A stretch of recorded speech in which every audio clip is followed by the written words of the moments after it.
नमस्कार दोस्तों। देखिए मित्रों, जो रीट एग्जाम है उसमें हिंदी लैंग्वेज के अंदर आपके मुहावरे और लोकोक्तियां भी है सिलेबस में। तो ये माध्यमिक शिक्षा बोर्ड की पुस्तक है जो 9 से 12 की चलती है। ये एक ही किताब आती है 9 से 12 की हिंदी व्याकरण रचना वाली। तो इसमें से हम जो है आज मुहावरे और लोकोक्तियां वाला जो टॉपिक है वो शुरू करते हैं। और इसमें जो भी मुहावरे लोकोक्तियां हैं वो इनको एक बार अच्छे से देखेंगे, क्योंकि आपके परीक्षा में आएगा तो संभावना पूरी यही है कि इसी पुस्तक में से आपके बेसिक चीजें पूछी जाएगी। तो पढ़ते हैं इसको और वीडियो को लाइक जरूर करें, ज्यादा से ज्यादा शेयर भी करें। तो आपको एक क्वेश्चन का जवाब कमेंट करके देना है कि जीन पियाजे के अनुसार, जब आप जीन पियाजे पढ़ते हैं तो जो पलटावी चिंतन है, पलटावी चिंतन वो कौन सी अवस्था में आने लग जाता है। यानी पलटावी चिंतन में बच्चा सक्षम हो जाता है। जीन पियाजे के अनुसार वो कौन सी अवस्था है उसका नाम कमेंट करके आपको बताना है। तो आज हम आगे पढ़ते हैं। बड़े जबरदस्त मुहावरे होते हैं। जब कोई वाक्यांश अपने प्रचलित अर्थ को अभिव्यक्त न कर किसी विशेष अर्थ में रूढ़ हो जाए तब वह मुहावरा कहलाता है। जैसे 9 2 11 हो जाना, तो यहां मुहावरा गणितीय संक्रिया को न बताकर भाग जाना अर्थ को घोषित करता है। भाई वैसे तो 9 2 11 होना, तो अब इनको कोई जोड़ना थोड़ी है कि 9 और 2 और प्लस 11 को जोड़ दो। ये संकेत किस चीज की तरह कर रहा है? भाग जाना। ठीक वैसे ही दांत खट्टे करना नामक मुहावरा स्वाद के खट्टेपन को न बताकर किसी को बुरी तरह हराना नामक अर्थ अभिव्यक्त करता है। तो प्रचलित जो नाम है उसका उस मुहावरे के अंदर उसको नहीं बता करके कुछ और अर्थ है जो वो बताने की कोशिश करता है। जैसे कई बार लिखा आता है कि भारतीय सेना ने इस सेना के दांत खट्टे कर दिए। तो अब इसका ये थोड़ी है कि सबके दांत मुंह खोला और दांत के अंदर सबके नमक और नींबू जो है उसको निचोड़ दिया। ऐसा थोड़ी होता है दांत खट्टे कर दिया। मतलब यह है कि उनको जो है बुरी तरह हरा दिया, उनको भागने पर मजबूर कर दिया। लोकोक्ति शब्द दो शब्दों के मेल से बना है, लोक प्लस उक्ति। तो लोक में यानी जो भी लोक में चिरकाल से प्रचलित कथन क्या कहलाता है? लोकोक्ति कहलाता है। लोकोक्ति का संबंध किसी घटित घटना से होता है, तो जो लोगों के बीच में प्रचलित होती है और तो इस तरह की जो चीजें हैं वो लोकोक्तियां कहलाती हैं। और एक चीजें और होती है कि जो लोकोक्ति है वो थोड़ी लंबी होती है लिखने में, मुहावरा छोटा सा में हो जाता है, 9 2 11 होना। दूसरा, मुहावरों में ज्यादातर आपको क्रिया देखने को मिलेगी, भाग जाना, सो जाना, नाचना। मतलब जो क्रियात्मक वर्ड है वो आपको इसमें ज्यादा देखने को मिलेंगे मुहावरों में। लोकोक्ति और मुहावरों के प्रयोग से भाषा प्रभाव उत्पादक बनती है।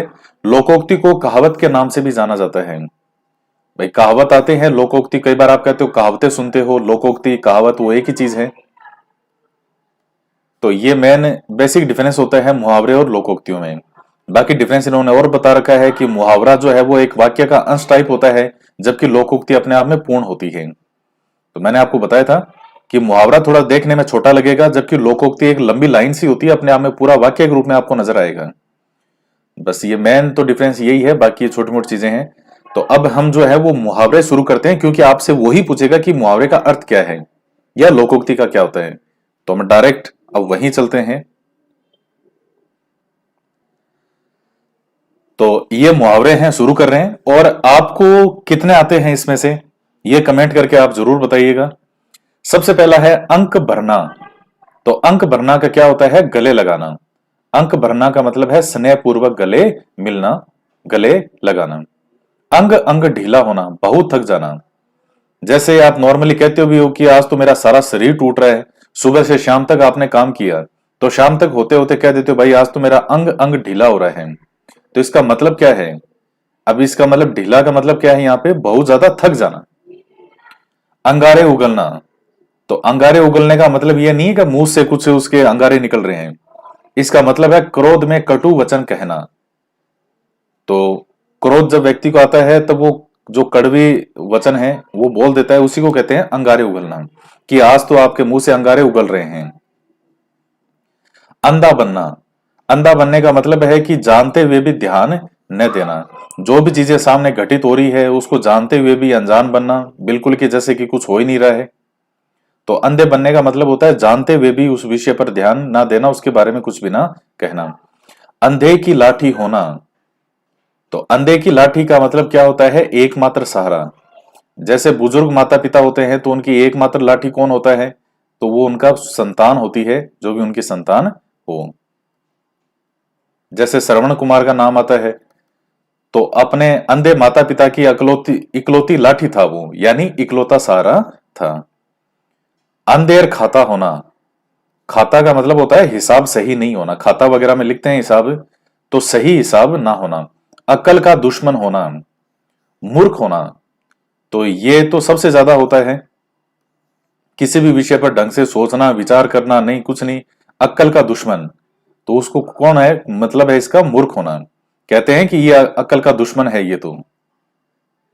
अक्ल के घोड़े दौड़ाना, तो अक्ल के घोड़े दौड़ाना से मतलब होता है केवल कल्पनाएं करना, सिर्फ कल्पनाएं करना। मैं रीट की तैयारी के अंदर मैं ऐसे कर दूंगा वैसे कर दूंगा, शाम को सोते वक्त सब कुछ सोचना, आज मैं ऐसे पढ़ाई करूंगा, कल से सुबह उठ के मैं 5 बजे उठूंगा, फिर मैं ये पढ़ाई करूंगा, फिर मैं चाय पीऊंगा, फिर मैं नाश्ता करूंगा, फिर मैं खाना खाऊंगा, फिर बीच में पढ़ाई वाला टाइम है, फिर 2 घंटे, फिर ये, और अगले दिन सुबह उठता है तो वो चाय वाला कंटिन्यू रहता है, खाना खाता है, नाश्ता करता है, पढ़ाई वाला टाइम हवा में उड़ जाता है।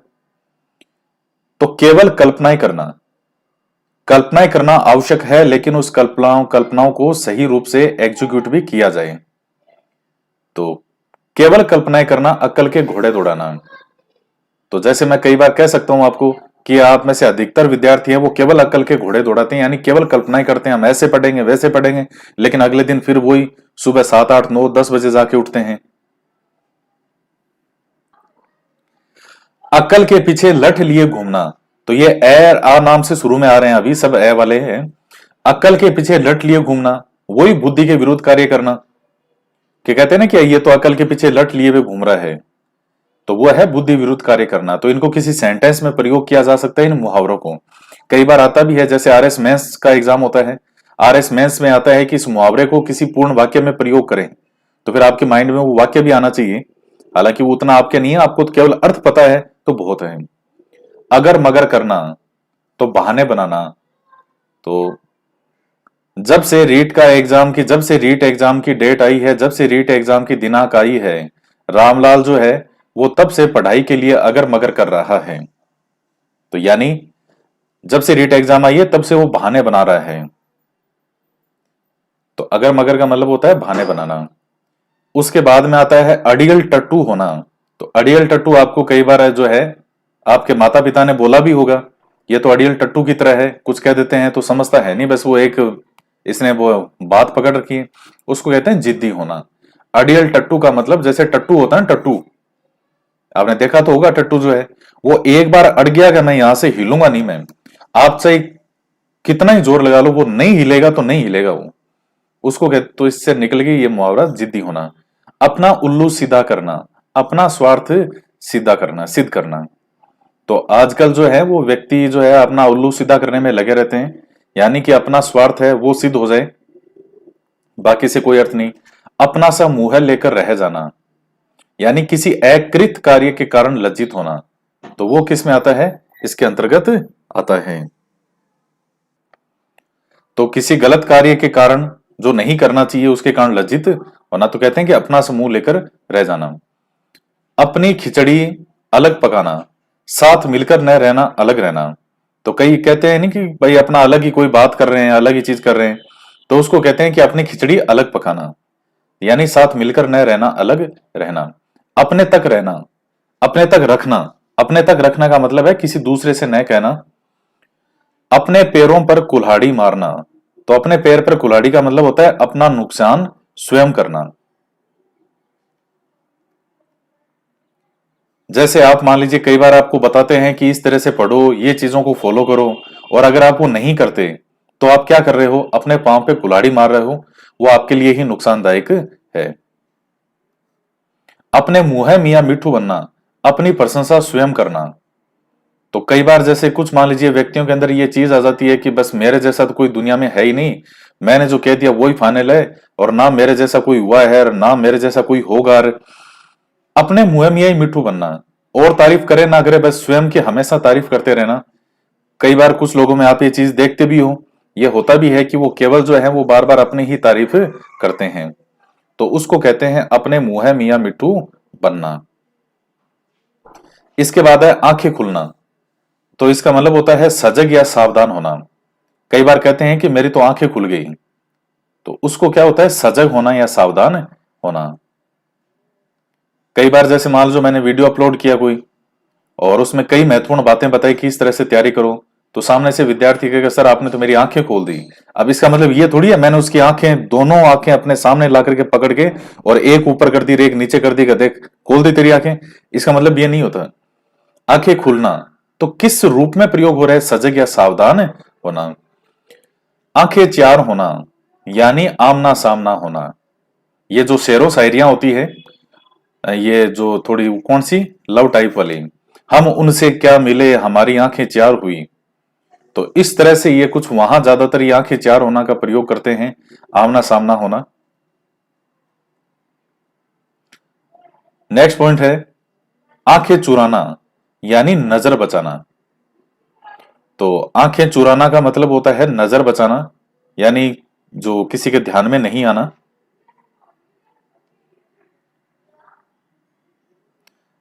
जो एक डायलॉग था राजकुमार जी का, बड़े जबरदस्त आवाज के धनी थे वो। कौन सा एक डायलॉग एक मूवी का था कि हम आंखों का सुरमा नहीं, हम आंखें ही चुरा लेते हैं। तो वो एक अलग अर्थ में है वह। आंच ने आने देना, जरा भी कष्ट न आने देना।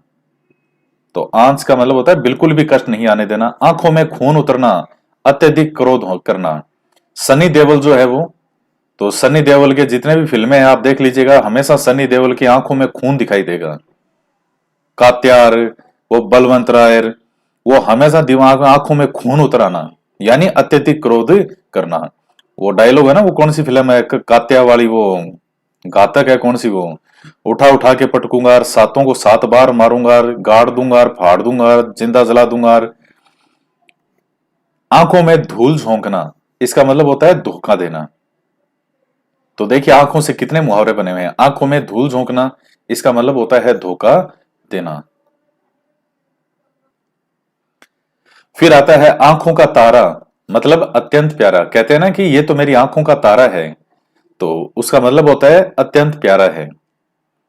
आंखें बिछाना, प्रेम पूर्वक स्वागत करना। आप मान लीजिए कभी किसी के घर पे गए या आपके घर पे कोई आया, तो जो लोग आपको अच्छे लगेंगे तो आप उनके लिए आंखें बिछा दोगे। अब इसका ये मतलब थोड़ी है आंखें निकाल के बिछा दी कि लो सब आओ। आंखें बिछाना का मतलब होता है प्रेम पूर्वक स्वागत करना। आंखों पर पर्दा पड़ना यानी भले बुरे की परख न होना। तो कई बार कुछ लोग आंखें बंद कर लेते हैं बिल्कुल ही, मतलब आंखों पे पर्दा पड़ जाता है, भले अच्छे बुरे की कोई फर्क नहीं कर पाते। आंच ना आने देना, ये तो हो गया कष्ट ना आने देना। आंचल प्रसारना का मतलब होता है प्रार्थना करना। जैसे मनुष्य जब मंदिर जाता है, या जो सब अपने अपने जिनको मानते हैं, तो वहां जाकर के आंचल प्रसारते हैं कि हे प्रभु हमारी ये मनोकामना पूरी कर दो। फिर आता है आंसू पूंछना, धीरज व ढाढ़स बंधाना।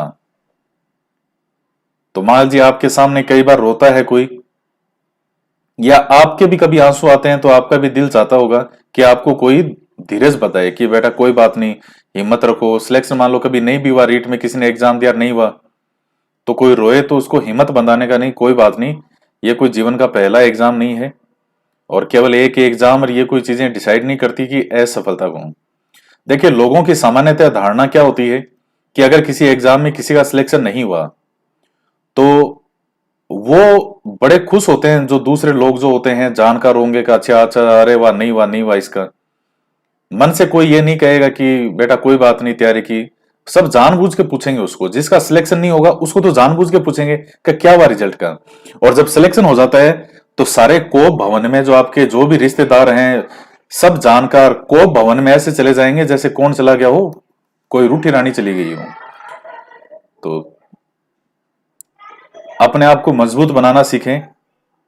दुनिया के सामने आंसू भी पूछने के लिए कोई आता है, तो वो भी मन में ये स्थिति तो ये हो चुकी है कि वो भी एक एहसान जताएगा कि मैंने तुम्हारे आंसू पूछे थे। तो अपने आप को मजबूत बनाएं, अपने आप को बलवान बनाएं, अपने आप को मानसिक रूप से स्ट्रांग बनाएं।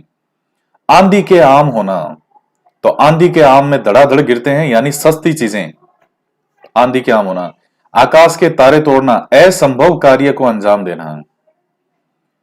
तो असंभव कार्य को अंजाम देना यह कहलाता है आकाश के तारे तोड़ना। और इतनी हिम्मत आप में होनी चाहिए। आईने में मुंह देखना, अपनी योग्यता की जांच कर लेना। अब जैसे मान लीजिए आईने में मुंह देखना, इसका मतलब ये नहीं है कि सर मैं तो रोज मेरा चेहरा देखता हूं या रोज मेरा चेहरा देखती हूं मैं। इसका मतलब होता है स्वयं का मूल्यांकन करना, अपनी योग्यता की जांच कर लेना। मैं आपसे आपसे कई बार कुछ क्वेश्चन वगैरह पूछता हूं, तो वो क्वेश्चन वगैरह क्या बताते हैं कि आपकी योग्यता की जांच है कि आपको कितना आता है, कितना आप बता पाते हैं। आग बबूला होना, अत्यधिक क्रोध करना, तो वो है आग बबूला होना।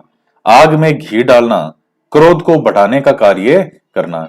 कई बार मान लो कोई दो जनों में कोई हल्की फुल्की बात हो गई, अब वो बात ऐसी है कि उसको सोल्व किया जा सकता है, लेकिन दूसरे लोग आकर के और उसमें क्या करेंगे, घी डालने का काम करेंगे ताकि और तेज उनमें झगड़ा बढ़े, और फिर उस झगड़े को एंजॉय करते हैं लोग जो होते हैं वो। आटे दाल का भाव मालूम होना, जीवन के यथार्थ को जानना। वो कहते हैं ना कि शादी होने के बाद में आटे दाल का भाव मालूम हो जाता है। यानी जब आपके कंधों पे जिम्मेदारी आती है कि आपको अपने परिवार को चलाना है, तब पता पड़ता है कि अच्छा ये आटा ये भाव आ रहा है, दाल ये भाव है, नमक ये भाव है। हो सकता है देखिए आपने जीवन में पहली बार कभी मसाला या कभी आटा बाजार से खरीदा होगा, तो जब तक पिताजी ला रहे हैं तब तक आपने कभी ध्यान नहीं दिया होगा। लेकिन जब आप पर जिम्मेदारी आई मार्केट से खरीदने की सब चीजों की, तब आपको आश्चर्य होगा, अरे ये चीज इतने की आती है, ये चीज इतने की आती है, ये चीज इतने की आती है। जीवन के यथार्थ को जानना। आग लगने पर कुआं खोदना, मुसीबत के समय उपाय खोजना। तो अब जैसे रीट में जब भी रीट की एग्जाम डेट आई है, जब से 25 अप्रैल, उसके बाद से कई विद्यार्थी जो हैं वो जो है फट कह रहे हैं सर अब क्या पढ़ें, बताओ सर कौन सी गाइड खरीदें, कौन सी बुक खरीदें, सर कौन सी किताब पढ़नी है। तो मैं कहता हूं भाई तुम एक साल से कहां गए हुए थे, कहां थे सर? यहीं थे लेकिन बस पढ़ाई नहीं की। हमने सोचा वैकेंसी कैसे अभी आएगी नहीं। तो ये ऐसा नहीं होता है। अब जब एग्जाम डेट आ चुकी है, सर के ऊपर है और पहले से कभी कुछ पढ़ाई नहीं है, मस्ती से बैठे हुए हैं, तो हालांकि ऐसा नहीं है कि पढ़ाई हो नहीं सकती है अपन, लेकिन आग लगने पर कुआं खोदना, भाई पहले से अपना पानी वानी तैयार रखो। जब भी एग्जाम डेट आए अपना फटाक से एग्जाम दिया और उसको क्लियर कर लिया। आड़े आना यानी बाधक बनना। हम कहते हैं ना कि ये तो हमारे आड़े आ रहा है, या ये हमारे लक्ष्य के बीच में बाधक बन रहा है, ये हमारे लक्ष्य के बीच में आड़े आ रहा है। आड़े आने का मतलब होता है बाधक बनना। आकाश टूटना का मतलब होता है अचानक बड़ी विपत्ति आना, उसको कहते हैं आकाश टूटना। कहते हैं कि उसके तो भाई जैसे किसी महिला के लिए उसके दो छोटे छोटे बच्चे थे, उसके बेचारे के पति का देहांत हो गया, तो उस पर तो आकाश ही टूट पड़ा, यानी अचानक बड़ी विपत्ति आना। आपे से बाहर होना, वश में न रह पाना। कुछ लोग जैसे क्रोधी बहुत ज्यादा होते हैं। अरस्तु ने एक बात कही थी कि क्रोध आना एक सामान्य चीज है, हर मनुष्य को आता है, मुझे भी आता है, आपको भी आता है, सबको आता है।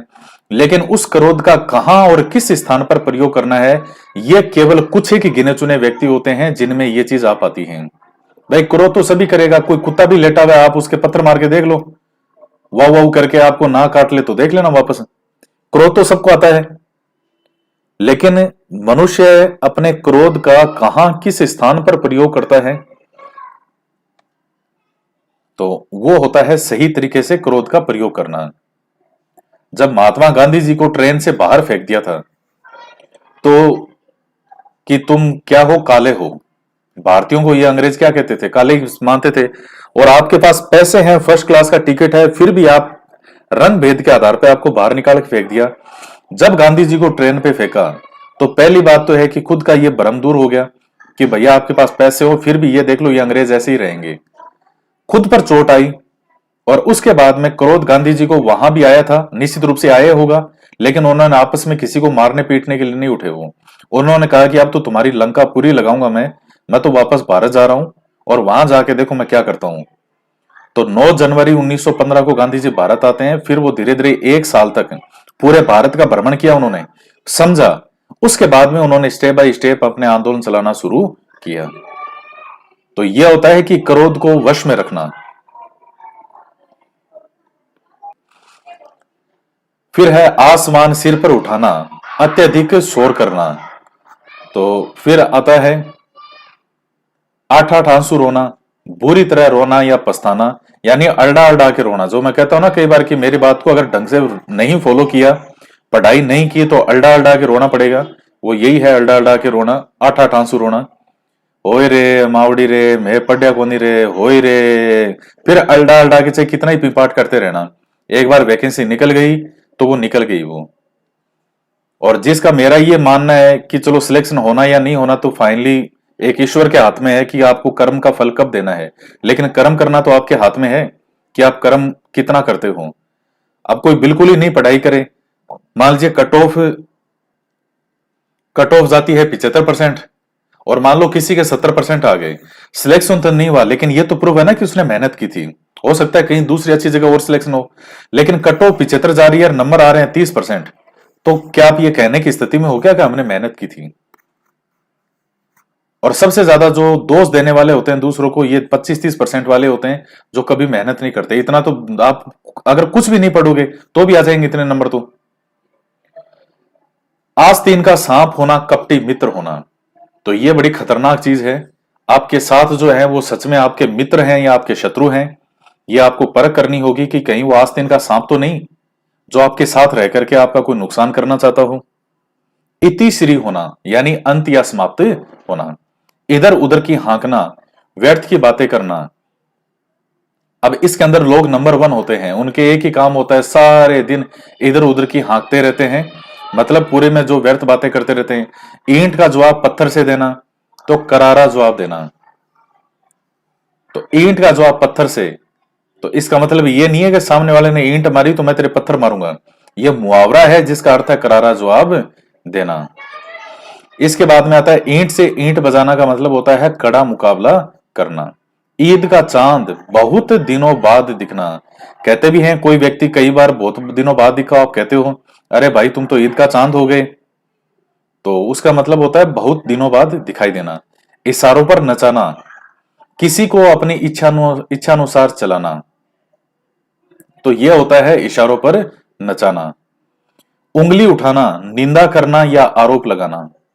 उगल देना, सारा भेद प्रकट कर देना, कि उसने तो सारा सारा राज उगल दिया। अब जैसे मान लो कोई अपराधी है, कोई मर्डर कर दिया, तो मर्डर कर दिया तो उसके बाद में थाने जब उसको पकड़ के ले गए, तो थाने ले जाने के बाद में, तो वहां लेके गए थाने में, तो पहले तो उसने मना किया, लेकिन बाद में उसने सारा भेद उगल दिया, यानी सारे राज प्रकट करना। उंगली पर नचा नाचना, किसी अन्य के इशारे पर चलना। देखिए इशारों पर नचाना तो वह है जो किसी और को अपनी इच्छानुसार चलाना, और उंगली पर नाचना का मतलब किसी के द्वारा नाचना, किसी के इशारों पर चलना। उड़ता तीर झेलना, अनावश्यक विपत्ति मोल लेना, तो ये चीज भी बहुत होती है, उड़ता तीर झेल लेना। भाई बैठे बिठाए कि आ बेल मुझे मार वाली हरकत कर देते हैं। उड़ती चिड़िया पहचाना, थोड़े इशारे से ही सब कुछ समझ लेना। 19-20 का फर्क होना, मामूली अंतर। उल्टी गंगा बहाना, रीति विरुद्ध कार्य करना। उल्लू बनाना यानी मूर्ख बनाना, तो कहते हैं ना कि तुमने मुझे उल्लू बना दिया, तो कई होते ही उल्लू हैं, उनको बना क्या दें, कई वो हैं ऑलरेडी उल्लू ही हैं, कई होते हैं उनको कितना भी समझा दो समझ में आता नहीं, फिर कहते हैं कि हमको मूर्ख बना दिया। तो उल्लू बनाने का मतलब होता है मूर्ख बनना। और कई तो इतने उल्लू होते हैं कि खुद अपनी मूर्खता पर क्या बजाते हैं, तालियां भी बजाते हैं खुश होकर के, स्वयं की मूर्खता पर। इतने उल्लू होते हैं कई। फिर आता है अन्य मुहावरे कौन कौन से हैं। एक आंख से देखना, यानी समदृष्टि या समभाव होना। अब एक आंख से देखने का मतलब ये नहीं है कि एक आंख ही काम करती है, भाई एक आंख से देखने का मतलब है सबको समान भाव से देखना। एड़ी चोटी का जोर लगाना, बहुत प्रयास करना, यानी आपको अभी अपनी एड़ी चोटी का जोर लगा देना चाहिए रीट एग्जाम को क्वालिफाई करने में। एक ही थाली के चट्टे बट्टे होना, समान प्रवृत्ति के होना। एक लाठी से हाँकना, सबके साथ एक सा व्यवहार करना। ऋण उतारना, कर्ज अदा करना। ऋण मटकर जाना, अपना कर्ज किसी अन्य पर डालना।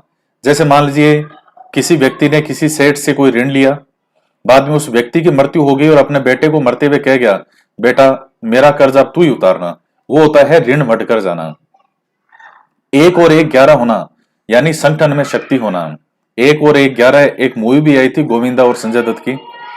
उल्टी पट्टी पढ़ाना, गलत शिक्षा देना। उल्टी माला फेरना, अहित सोचना। ओखली में सिर देना, जानबूझकर विपत्ति मोल लेना। तो ओखली जो है आजकल सिटी में तो नहीं होती, लेकिन गांव के अंदर जो है वो घर में ओखली बनी होती थी साइड में दीवार के पास, और बाहर उसके पास ही रखा होता था मूसल। तो कोई भी चीज कूटनी होती थी तो वो क्या करते थे, उसके अंदर डाल करके उसको कूटते थे वो। तो उसको कहते हैं ओखली में सिर देना, यानी जानबूझकर विपत्ति मोल लेना। औने पौने करना, कम लाभ या कम कीमत में बेच देना। कच्चा चिट्ठा खोलना, रहस्य बताना, कमर कसना, तैयार होना। तो बड़े सिंपल सिंपल से मुहावरे हैं, और इनको आपको कम से कम 2-2 3-3 बार अपनी आंखों से जरूर निकालना चाहिए, तब जाकर के आप है इनमें से कोई आपका क्वेश्चन गलत नहीं होगा। और याद रखिएगा, एक एक नंबर आपका सिलेक्शन करवाएगा, तो इसलिए ध्यान रखिएगा कहीं भी कोई भी लापरवाही नहीं, और किसी भी चीज को हल्के में लेने की कोशिश मत करना। तो आज के वीडियो में इतना ही। तो वीडियो को लाइक करें, ज्यादा से ज्यादा शेयर भी करें। तो मिलते हैं नेक्स्ट वीडियो में। जय हिंद, जय भारत।